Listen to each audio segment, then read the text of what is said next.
बिस्मिल्लाहिर्रहमानिर्रहीम। अस्सलाम वालेकुम। स्टडी स्फीयर में खुश आमदीद। Extensive video 3। इस वीडियो में आप हरूफ ताजी, हरूफ की आदि अशकाल, इंग्लिश अल्फ़ाबेट से मुमासलत और पढ़ने का तरीका, प्रोनाउंसिएशन सीख पाएंगे। अगर आप इस वीडियो को मुकम्मल देख रहे हैं तो आपको उस्ताद की ज़रूरत नहीं। अपनी बुनियाद को मजबूत बनाने के लिए वीडियो को मुकम्मल और बार बार देखें।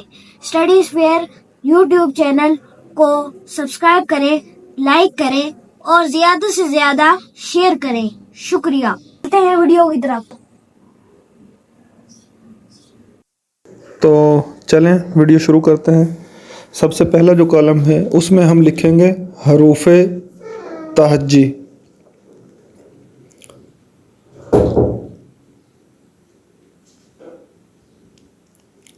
यहाँ पर हम उर्दू के जितने भी हरूफ तहज्जी हैं वो एक तरतीब से लिखते जाएंगे। अब दूसरे कॉलम की तरफ आते हैं। दूसरे कॉलम में हमने हरूफ तहज्जी की आधी अशकाल जो हैं उनको लिखना है, यानी कि पहले कॉलम में जो हमने हरूफ तहज्जी लिखा होगा उसके सामने बिल्कुल दूसरे कॉलम में उसकी आधी शक्ल लिखेंगे। तो कुछ हरूफ तहज्जी ऐसे हैं जिनकी आधी शक्ल होती है, कुछ ऐसे हैं जिनकी आधी शक्ल नहीं होती। तो जिनकी आधी शक्ल होती है उनके सामने लिख देंगे और जिनकी आधी शक्ल नहीं होती उनको हम डैश लगा देंगे वहाँ पर। तो दूसरा कॉलम हमारा तैयार हो गया है हरूफ तहज्जी की आधी इश्काल। अब तीसरा जो कॉलम है वो ये है कि जो उर्दू के हरूफ होते हैं जैसे अलिफ बे ते, ये इंग्लिश के जो हरूफ वो होते हैं अल्फ़ाबेट्स ABCD, तो इनके साथ कुछ ना कुछ मुमासलत रखते हैं। तो अंग्रेज़ी अल्फ़ाबेट्स के साथ किस किस हरूफ की क्या मुमासलत बनती है वो हम तीसरे कॉलम में आपको बताएंगे।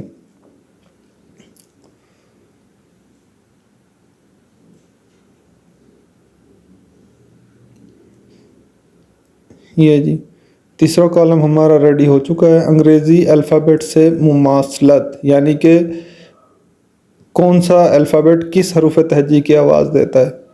अब सबसे जो अहम मसला आता है वो ये है कि जो लोग उर्दू को नहीं समझते, मिसाल के तौर पर इंग्लिश बोलने वाले लोग, मिसाल के तौर पर हिंदी बोलने वाले लोग, मिसाल के तौर पर तर्किश बोलने वाले लोग, जर्मन लैंग्वेज बोलने वाले लोग, इस किस्म के जो लोग होते हैं जिनको उर्दू की समझ बूझ नहीं है बिल्कुल भी, तो अब वो उर्दू के हरूफ तहज्जी अगर देख लेते हैं तो वो उसको कैसे पढ़ें, तो ये एक बहुत बड़ा मसला है क्योंकि वो उनको नहीं समझते।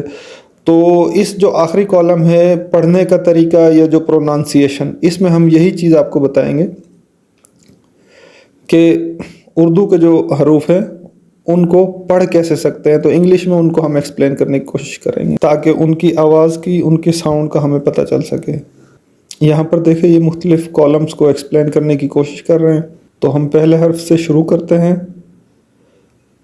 जो सबसे पहला हर्फ है उर्दू के हरूफ तहज्जी का वो है अलिफ मद आ। इसमें हम क्या करते हैं, ऊपर से शुरू होंगे, नीचे की तरफ एक सीधी सी लाइन लगाएंगे और उसके ऊपर एक इस किस्म का निशान बना देंगे। तो ये हमारे पास बन जाएगा अलिफ मद आ। ये सबसे पहला लफ्ज़ है और इसकी अगर हम देखें कि आधी शक्ल क्या होती है तो वो नहीं होती। अलिफ मद आ की आधी शक्ल नहीं होती, इसलिए हमने डैश लगा दिया। अब अंग्रेज़ी में हम देखते हैं कि इंग्लिश का कौन सा अल्फ़ाबेट होता है जो इसकी आवाज़ देता है अलिफ मद आ। तो क्या होता है कि ये थोड़ा सा खींच के पढ़ते हैं इसको, इसलिए हमने एक ए के साथ दो मज़ीद ए लगा दिए, अलिफ मद आ। अब जब इसके पढ़ने का तरीका होगा, प्रोनाउंसिएशन हम देखेंगे तो उसमें भी यही कुछ होगा, ए आ, अलिफ मद आ।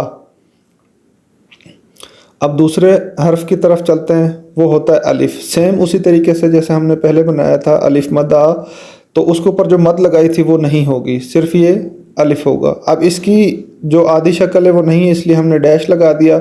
और इंग्लिश के जो अल्फ़ाबेट हैं ए जो है उसकी, उससे ये मुमासलत रखता है, यानी कि ए की आवाज़ निकालता है। पढ़ेंगे हम इसको अलिफ, ALIF, अलिफ।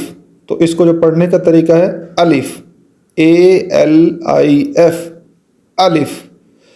तो इस तरीके से हमारा दूसरा लफ्ज़ ये कंप्लीट हो गया हरूफ तहज्जी का। अब जो तीसरा हर्फ है वो है बे। तो ऐसे शुरू करते हैं, फिर लंबा सा खींचकर और एंड कर लेते हैं। इसके नीचे एक नुक्ता लगाते हैं हम, ये जो डॉट सा लगा हुआ है इसको हम नुक्ता कहते हैं उर्दू ज़बान में। तो ये नीचे जब इस तरह की जो सिंबल और उसके नीचे एक नुक्ता हो तो इसको हम कहते हैं बे। अब इसकी आधी शक्ल की तरफ आते हैं तो सेम ऐसे जैसे हमने अल्फाज शुरू किया इसी तरीके से इसको शुरू करेंगे और नीचे तक लेके जाएंगे, थोड़ा सा आगे ले जाने के बाद छोड़ देंगे और एक नुक्ता इसके नीचे भी लगा देंगे। याद रहे कि ये रे की तरह नहीं करना, ये मोटा सा ही होता है। अब बे को जब हम देखें कि इंग्लिश के अल्फ़ाबेट किसके साथ ये मुमासलत रखता है तो ये बी जो लेटर है उसके साथ मुमासलत रखता है। तो पढ़ेंगे कैसे? बे, BAY,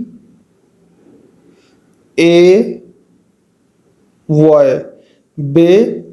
या दूसरे तरीके से हम ऐसे भी कह सकते हैं कि BEY,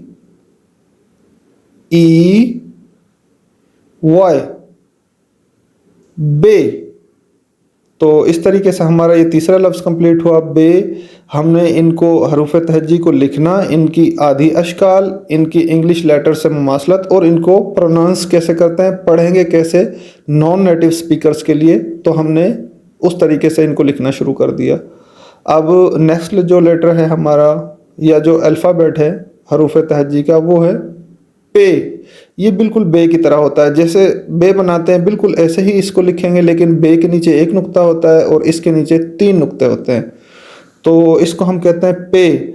आधी शक्ल बिल्कुल उसी तरह जैसे बे की आधी शक्ल होती है ऐसे ही बनेगा और इसके नीचे 3 नुक्ते आ जाएंगे।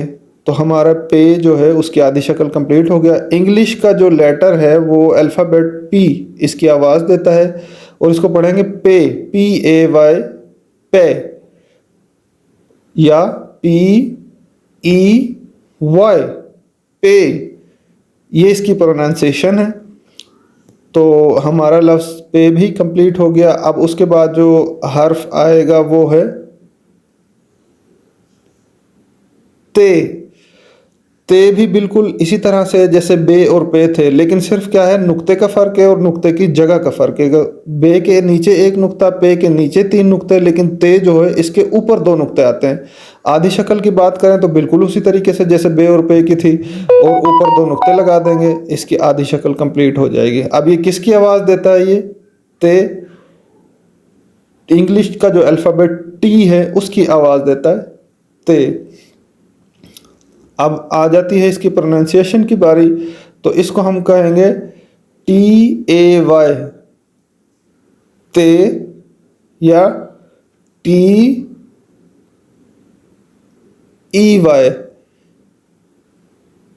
टे।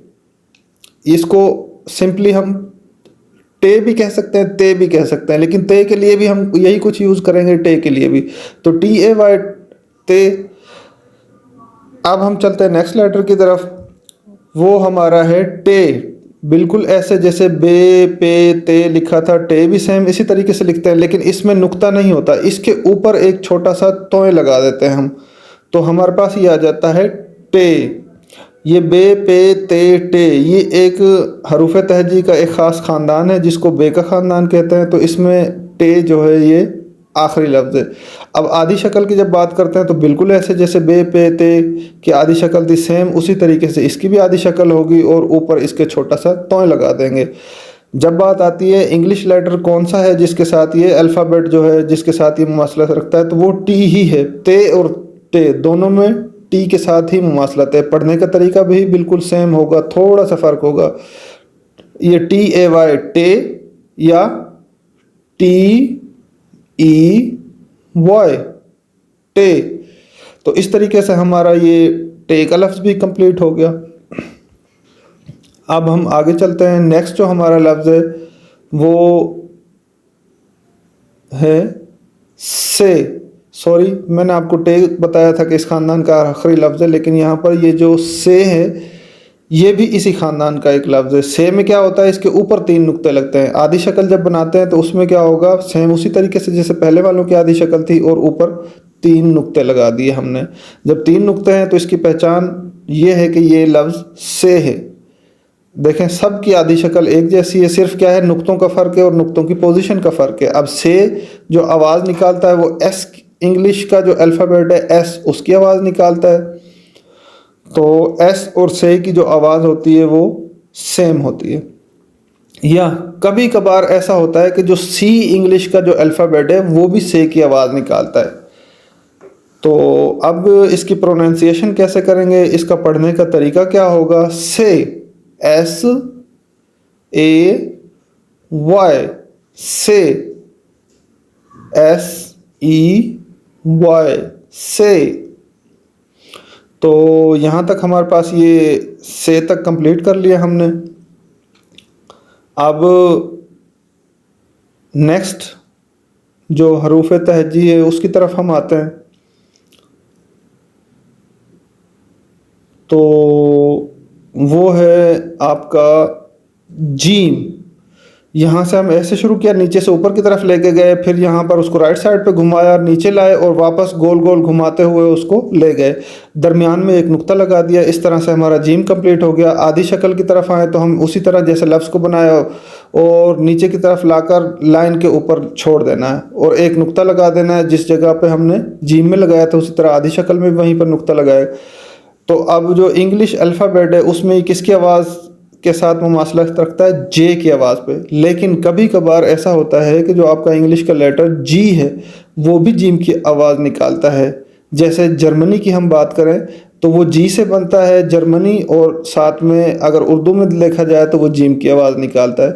तो जीम जो है वो जे अक्सर उसकी आवाज़ के साथ मुमासलत करता है, कभी कभार जी भी उसकी आवाज़ निकालता है। जीम, जे ई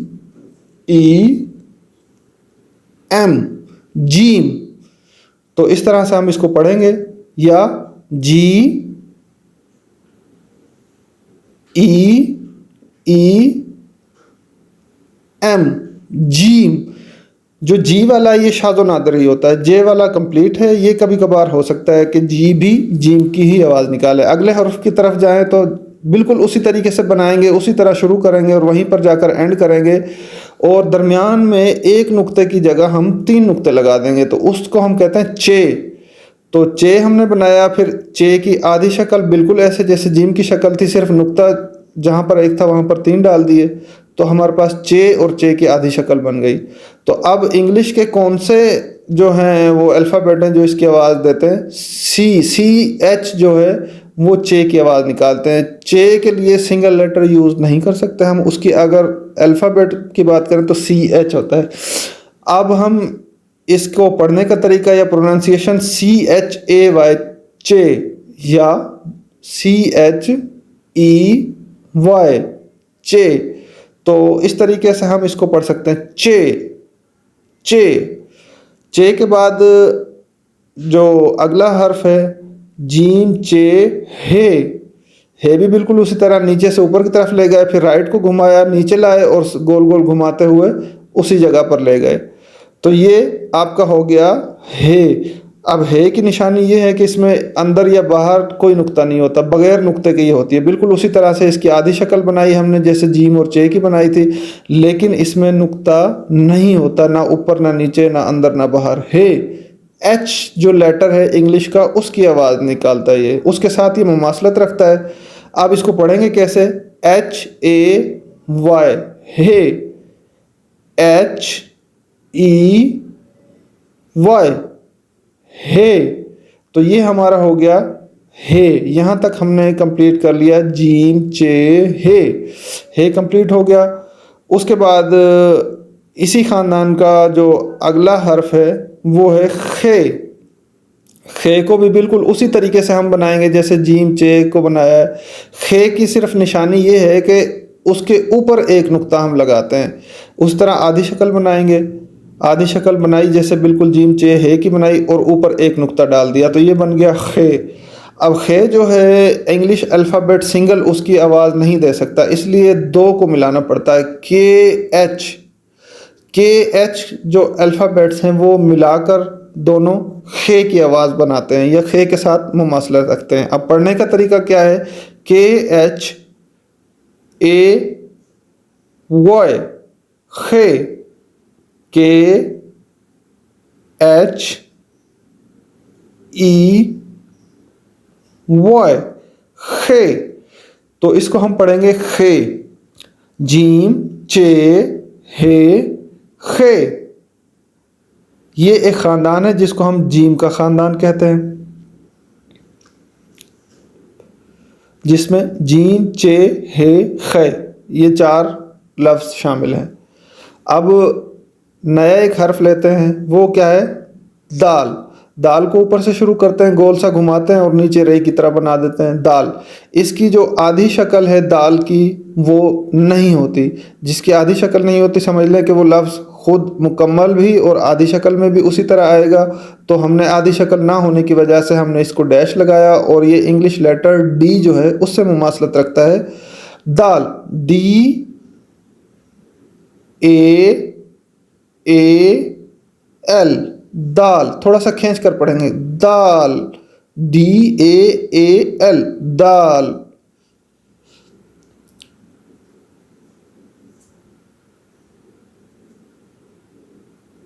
दाल के बाद अब नेक्स्ट जो हमारे पास लफ्ज़ है दाल, उसी तरह दाल बनाएंगे जैसे पहले हमने बनाया था, उसके ऊपर एक छोटा सा तोय बना देंगे तो वो दाल बन जाएगा। आधी शक्ल इसकी नहीं है और जो इंग्लिश लेटर से जो मुमासलत रखता है वो डी से ही ये मुमासलत रखता है जैसे दाल रखता है। और लिखेंगे भी हम सेम उसी तरीके से DAAL, दाल। लेकिन क्या है कि यहाँ पर थोड़ा सा वज़न देना है हमने। जैसे दाल को हमने सिंपली पढ़ दिया था दाल, लेकिन जो डाल होता है उसको थोड़ा सा वज़न देकर ज़ोर लगाकर पढ़ेंगे, डाल। तो ये है हमारे पास डाल जो बिल्कुल दाल की तरह होता है, ऊपर एक छोटा सा तोय लगा देते हैं और वज़न देकर इसको हम पढ़ते हैं डाल। अब आते हैं हम अगले हर्फ की तरफ कि दाल और डाल के बाद जो अगला हर्फ है वो कौन सा है? तो वो है जनाब जाल। वो भी इसी फैमिली का हर्फ है, जाल। बिल्कुल उसी तरह लिखेंगे, ऊपर एक नुक्ता लगा देंगे, जाल आधी शक्ल नहीं है इसलिए डैश लगा दिया। तो इंग्लिश लेटर किसके साथ ये अपना मुमासलत रखता है? जाल, जी के साथ। जी और जाल तकरीबन एक जैसे होते हैं, एक जैसी साउंड निकालते हैं, या कभी कभार एक्स जो होता है वो भी जाल को रिप्रेजेंट कर लेता है। अब प्रोनाउंसिएशन इसकी क्या है? जी ए एल, जाल, या एक्स ए एल, जाल। तो ये हमारे पास जाल कंप्लीट हो गए। यहाँ पर जाल के बाद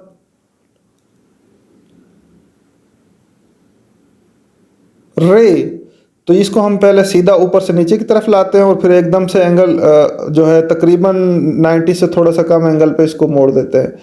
आधी शक्ल इसकी नहीं है। और रे किसकी आवाज़ निकालता है? किस इंग्लिश अल्फ़ाबेट से मुमासलत रखता है? आर। और इसको पढ़ेंगे कैसे? प्रोनाउंसिएशन RAY, रे, या REY, रे। तो ये हमारे पास रे कंप्लीट हो गया। रे के बाद हम नेक्स्ट लेटर की तरफ चलते हैं, वो है उसी तरह से हम लिखेंगे, बिल्कुल ऊपर से नीचे की तरफ लेके आएंगे और फिर मोड़ देंगे 90 से कुछ ग्रेटर एंगल पर। अड़े, उसके ऊपर छोटा सा तोय लगा देंगे, आधी शक्ल उसकी नहीं है, डैश लगा दिया। अब अड़े जो है इसकी हमें समझ नहीं आती कि ये किस इंग्लिश अल्फ़ाबेट से मुमासलत रखता है। तो हम किसी हद तक ये कह सकते हैं कि ये भी तकरीबन आर या आर के साथ कोई एक और लफ्ज़ मिला दें तो तभी बन जाएगा। अड़े, ARAY, अरे। अब ये इंग्लिश में तो अरे बन गया, लेकिन इसको अड़े भी हम पढ़ सकते हैं। अगर कोई हिंदी स्पीकर है तो वो इस तरह से इसको पढ़ेंगे, ADAY, अड़े, अड़े। अब रे, अड़े के बाद जो अगला हर्फ है वो इसी फैमिली का हर्फ है। उसी तरह ऊपर से नीचे की तरफ लेके आए और हमने ये इसके ऊपर एक नुक्ता लगा दिया। तो जैसे ही एक नुक्ता लगाया, इस लफ्ज़ को हम कह देंगे जे। आधी शक्ल इसकी नहीं है, इन तीनों में से किसी की भी आधी शक्ल नहीं है। जे किसकी आवाज़ निकालता है? जी की, या कभी कभार एक्स भी जी की आवाज़ निकालता है। यानी कि जाल और जे की जो आवाज़ होती है तकरीबन सेम होती है। जी ए वाई जे, जी ई वाई जे, या एक्स ए वाई जे। तो ये हमारा पढ़ने का इसका तरीका है। जे के बाद रे अड़े जे से, 3 नुक्ते लगाएंगे इसके ऊपर, 1 2 3। उसी तरह से इसको बनाया, ऊपर 3 नुक्ते लगा दिए, तो ये हमारे पास से बन गया। आधी शक्ल इसकी नहीं है। अब ये किसकी आवाज़ देगा? जी की और एक्स की आवाज़ देगा। बिल्कुल उसी तरीके से जी ए वाई से, एक्स ए वाई से, रे अड़े जे से। ये एक ही ख़ानदान के कुछ लफ्ज़ थे जो हमने कंप्लीट कर लिए। तो अब इसके बाद जो नेक्स्ट बार ये वो सीन की है, पहला शोशा, दूसरा शोशा और ये तीसरा, और उसके बाद नीचे की तरफ लाएंगे और गोल घुमाते घुमाते यहाँ तक ले आएंगे। तो इस तरह का जो लफ्ज़ होता है उसको सीन कहते हैं। अब सीन में जो सब इसकी आधी शक्ल बनाएंगे, उसी तरह 1 2 3 शोशे बनाएंगे, और जैसे ही नीचे की तरफ ला के घुमाने लगेंगे तो वहाँ पर छोड़ देंगे इसको, इसकी आधी शक्ल बन जाएगी। ये एस की आवाज़, एस जो इंग्लिश लेटर है उससे मुमासलत रखता है। कभी कभार सी जो है वो भी इसके साथ मैच कर जाता है। तो पढ़ेंगे कैसे? S double E N, scene.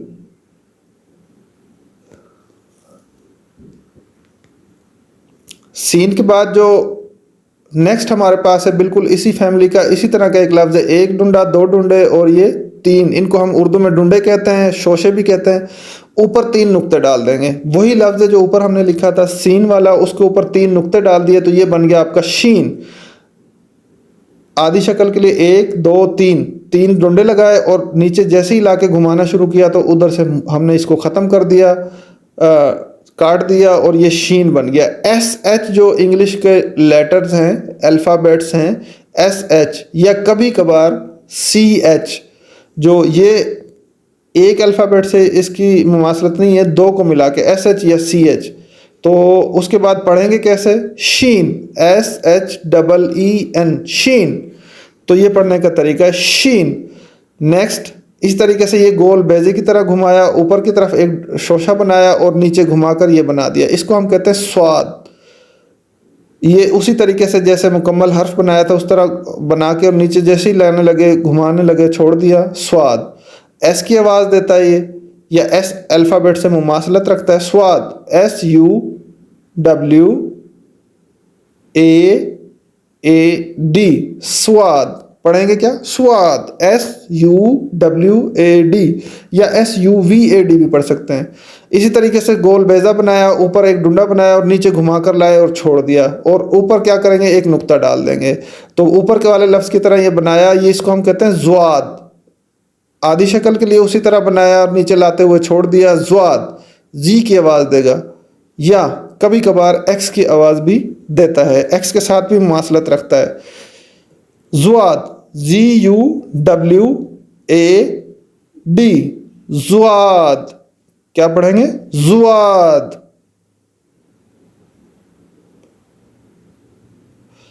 अब नेक्स्ट हर्फ की तरफ आते हैं। नेक्स्ट जो हमारा हर्फ है वो है आइन। ऊपर से नीचे की तरफ लाए, फिर ऊपर ले गए, और फिर नीचे बड़ा सा गोल घुमाते घुमाते जैसे जीम को हमने घुमाया इस तरह बना दिया, तो ये आइन। आधी शक्ल के लिए आएंगे, जैसे शुरू किया था लफ्ज़ उसी तरह लाइन पर आकर छोड़ देंगे, ख़त्म कर देंगे, आइन। तो ये जो है किस लेटर के साथ मुमासलत रखता है? ए ई। ए और ई दोनों को मिला लें तो तब जाकर आइन की मुमासलत किसी हद तक बन जाती है, मुकम्मल तो नहीं लेकिन फिर भी कुछ समझ आती है। अगर इसको पढ़ना चाहें हम या प्रोनाउंसिएशन करें तो आइन, ए आई ई एन, आइन। आइन के बाद हम नेक्स्ट जो हर्फ लिखेंगे वो भी सेम इसी तरह का हर्फ है। ऐसे ही शुरू किया, ऐसे घुमाया और नीचे की तरफ घुमाते घुमाते यहाँ लाकर छोड़ दिया, ऊपर सिर्फ एक नुक्ता डालना है हमने। ये होता है गाइन। ऐसे ही आधी शक्ल इसकी बिल्कुल सेम बनाया और ऊपर एक नुक्ता डाल दिया, गैन। अब गैन किस इंग्लिश लेटर या लेटर्स के साथ मुमासलत रखता है, वो है जी एच, गैन जी एच। तो गैन को पढ़ेंगे कैसे, G H I E N, गैन, G H I E N, गैन। तो यहाँ पर हमारे पास गैन कंप्लीट हो गया। गैन के बाद अब हम जो लिखेंगे लफ्ज़ आइन गैन फे, तो फे ऐसे ऊपर की तरफ गोल घुमाया, नीचे लाए और बिल्कुल सीधा लेते गए, आखिर से थोड़ा सा उठा दिया, एक नुक्ता ऊपर डालेंगे हम, ये हमारे पास बन गया फे। तो छोटी शक्ल के लिए उसी तरह घुमाएंगे हम, गोल सा नीचे की तरफ लाएंगे और थोड़ा सा सीधा करने के बाद छोड़ देंगे, ऊपर एक नुक्ता डाल देंगे, फे। अब ये किस इंग्लिश लेटर्स के साथ ये मिलता है, पी एच, फे, पी एच, फे, पी एच ई वाई, फे, पी एच ए वाई, फे। तो ये हमारा लेटर बन गया फे। इसको हमने पढ़ना सीख लिया, लिखना सीख लिया। अब अगले हर्फ की तरफ आते हैं। फे के बाद जो अगला हर्फ है वो है काफ। इसी तरह गोल गोल घुमाया, नीचे सीधा लाया और घुमाते घुमाते यहाँ पर ले आके छोड़ दिया, दो नुक्ते ऊपर डाल दिए, काफ। तो ये हो गया आपका काफ। अब इसकी आधी शक्ल इसी तरह गोल सा घुमाएंगे, वाव की तरह बनाएंगे, नीचे की तरफ सीधा लाएंगे, थोड़ा सा आगे तला के छोड़ दिया और ये काफ हो गया। ये काफ की आधी शक्ल हो गई। अब किस ये इंग्लिश लेटर के साथ मैच करता है, वो है आपका के, या दूसरे लफ्ज़ों में क्यू। के और क्यू जो होते हैं वो आपके काफ के साथ रिलेशन रखते हैं, कुछ उनकी मुमासलत होती है। और प्रोनाउंसिएशन कैसे होगी, काफ, के डबल ए एफ, या क्यू ए एफ, काफ।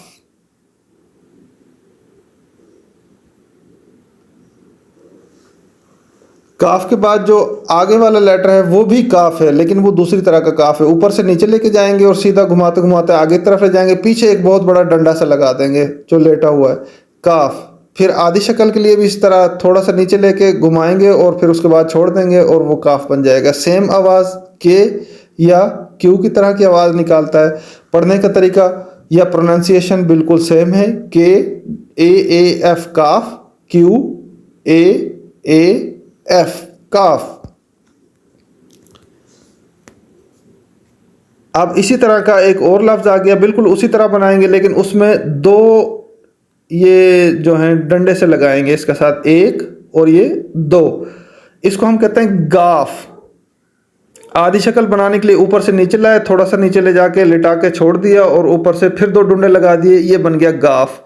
अब गाफ जो होता है वो किसकी आवाज़ देता है, या किस लेटर के साथ रिलेटेड होता है, जी एच के साथ, या जी सिंपली, गाफ, जी ए एफ, गाफ, जी एच ए एफ, गाफ। तो ये हमारे पास जो हरूफ तहजी का गाफ कंप्लीट हो गया। अब काफ, काफ, गाफ। गाफ के बाद आ जाता है लाम। ये ऊपर से हम नीचे की तरफ लेके आएंगे और फिर थोड़ा सा घुमाकर और ऊपर की तरफ ले जाएंगे और छोड़ देंगे, लाम। यहाँ से हम आधी शक्ल के लिए ऊपर से नीचे लाए और जैसे ही घुमाने की बारी आई वहाँ छोड़ दिया, लाम। एल जो इंग्लिश लेटर है उसके साथ रिलेट करता है, लाम, LAAM, लाम। दोबारा से लिख देते हैं लाम को, ऊपर से नीचे की तरफ आए, घुमाना शुरू किया, ज़्यादा घुमाया और ऊपर ले जाकर छोड़ दिया। तो याद रहे कि जो राइट वाला है वो ज़्यादा लंबा होता है और जो लेफ़्ट वाला है वो थोड़ा सा काफ़ी छोटा रखते हैं उसके हिसाब से लाम में। लाम के बाद अगला मीम, नुक्ते की तरह बनाया, ऐसे घुमाया और नीचे लाकर छोड़ दिया, मीम। इस लफ्ज़ को हम कहते हैं मीम। मीम की आधी शक्ल ऐसे ही घुमाया, नीचे की तरफ लाए और जैसे ही नीचे लाए छोड़ दिया, ये उसकी आधी शक्ल हो गई मीम की। अब मीम किस इंग्लिश लेटर के साथ रिलेट करते हैं हम, एम के साथ। अब पढ़ेंगे कैसे, या प्रोनाउंसिएशन क्या है, ME EM, मीम। तो ये हमारा लफ्ज़ कंप्लीट हो गया मीम। मीम के बाद अगला जो हर्फ है वो है नून। ये बिल्कुल लाम की तरह होता है, लेकिन लाम में जो पहले वाला वो होता है, खड़ी वाला डुडा सा होता है, वो बड़ा होता है, इसमें छोटा होता है। इसमें पहला और दूसरा जो होता है इनमें थोड़ा सा फ़र्क होता है। आधी शक्ल पे जाएं तो ऐसे घुमा कर एक की तरफ छोड़ेंगे, एक नुक्ता लगा देंगे, नून। और इंग्लिश में एन के साथ ही रिलेट करता है पढ़ने का तरीका, एन ओ एन, नून। तो ये हमारा लफ्ज़ कंप्लीट हो गया नून। तो आगे वाला जो हर्फ है लाम मीम नून वाव, मीम की तरह ऐसे सॉरी, ये इसको फे की तरह ऐसे घुमाएंगे और उसके बाद नीचे रे की तरह बना देंगे, तो ये हो गया वाव। आदि इश्काल में से इसकी कोई नहीं होती वाव। ये डब्ल्यू या वी के साथ हम इसको रिलेट कर सकते हैं इंग्लिश में, वाव, डब्ल्यू ओ डब्ल्यू, वाव। तो ये हमारा वाव कंप्लीट हो गया, वाव लाम मीम नून वाव हे। ये हमारी गोल हे होती है, ज़ीरो की तरह होती है। ये बिल्कुल जैसे हम ज़ीरो लिखते हैं उस तरह से हम हे बना देते हैं। आधी शक्ल इसकी ऐसे होती है कि नीचे से ऊपर की तरफ ले गए और फिर नीचे उसी तरह का एक उससे छोटा बना दिया, हे। एच के साथ इसको रिलेट कर सकते हैं, एच ए वाई, हे, एच ई वाई, हे। तो ये हमारा लफ्ज़ कंप्लीट हुआ हे। हे के बाद जो नेक्स्ट है वो भी सेम हे है, लेकिन उसको हम कहते हैं दो चश्मी हे। तो उसमें से एक दफ़ा राइट की तरफ घुमाते हैं, दूसरी दफ़ा लेफ़्ट की तरफ घुमाते हैं और तीसरी दफ़ा दरमियान में से एक वो निकालते हैं।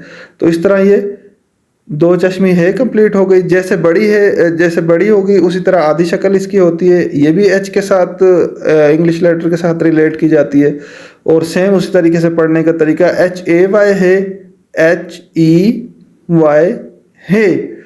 तो ये हमारा है कंप्लीट, लाम मीम नून वाओ हे हमज़ा।